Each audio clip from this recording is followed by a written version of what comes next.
Words of Music to Life with so much heart and commitment and grace and humor and spirit. Thank you very much for that.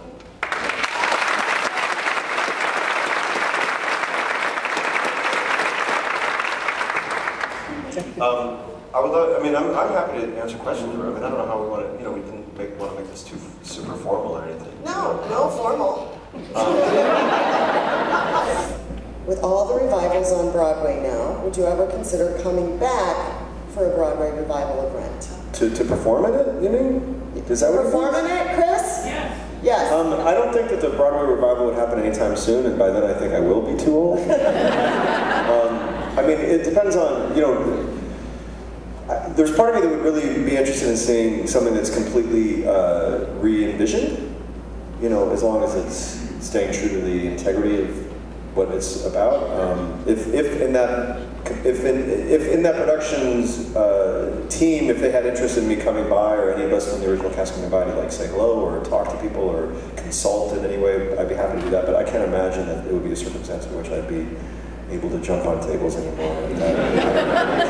Although I will say that during the tour at the age of 38, I held up better physically than I did back when I was 24 doing the show. Honestly, I didn't miss a show for the whole year of the tour, so you never know. But I just don't think. I think that at a certain point, it's a little silly for me to keep pretending to be a young man. So that means Maureen's out for you and I have a quick question. Yes. Has there ever been, or do you anticipate, will there ever be a moment where you're like, okay, enough with the Rent already? I can't imagine it. Honestly, it's the greatest thing that ever happened to me personally. It's probably the greatest thing that's happened to a lot of people. Us too. And I had the amazing good fortune of working with an original cast member from A Chorus Line, Kelly Bishop, and it was. I feel like there's a kind of kinship there, and I remember I was only 14 when I worked with her, so it was years before Rent happened. But whenever we would talk about A Chorus Line, I could just see the pride and the ownership and the affection, and how there was no sense that she was burdened by that, by being identified with that. It was an honor, and that made a big impression on me, and I feel very much the same. I think all of us in the original cast feel the same. And I think, also most people who've ever been a part of it. Maybe some people have done Rent and been like, F that show, man. But I don't think so. Yes, I thought. I know, this is Iowa, though.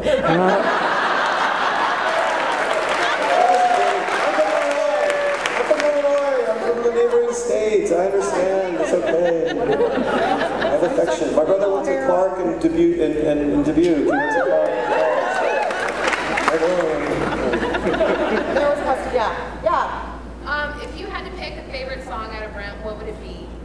Your absolute favorite song? To sing, or to like. It's just like the words and how the one that makes you feel the most. It's really hard to isolate to one, but I would say the song to me that epitomizes the whole piece the most powerfully for me is the reprise of "I'll Cover You," with everything coming together. So why did you decide to come to Cedar Rapids? When? Why? Why did I say? Well, honestly, I had met, as she explained, it was hard for me, honestly, to hear every word from backstage. It was like I couldn't literally hear every single word, so if but I heard that she was telling something of the story when we met. So that was of interest to me, and she told me the story of the theater, which was, very sad, but it was also exciting. I'm in this community. I don't know exactly how it happened, but to be able to restore this beautiful theater that says so much about your community, that you have that commitment to this theater and to the arts itself, that's amazing.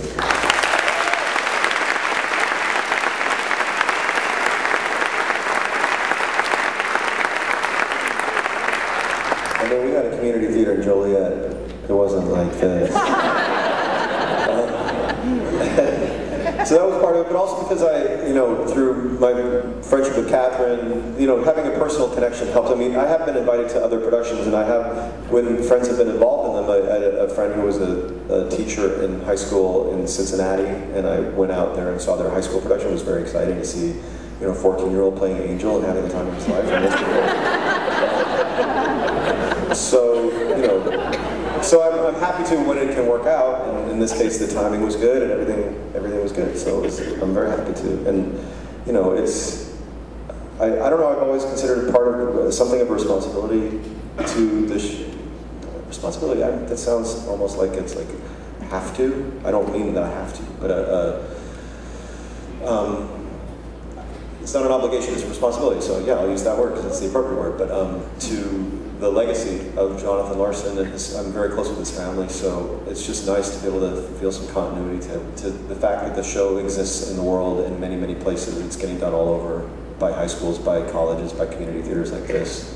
And you know, overseas, it's being done all over the world, and that's amazing to be able to be a part of it. Let's do a couple more. So on that note, what did you then think of the other Mark? The other Mark? Yeah. Well, I actually got to tell him this in person because he was the one who escorted me backstage, that I was very, very, very happy and proud, because, and that's not always the case. There have been times that I wanted to,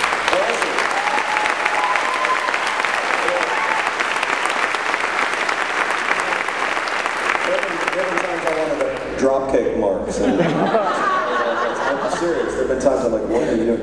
Because to me, one of the things that's so important, like, how do you sense that Mark should be the one telling the story? And I never had that question in my head ever. That I always felt like I was in the good hands of somebody for whom this mattered, and that he had the authority to talk about it and take us through it. And that alone, as the beginning, was like, okay, great, thank you. You know, and then the rest was fantastic too. So, really, really, really, that's so important. Thank you. So, thank you.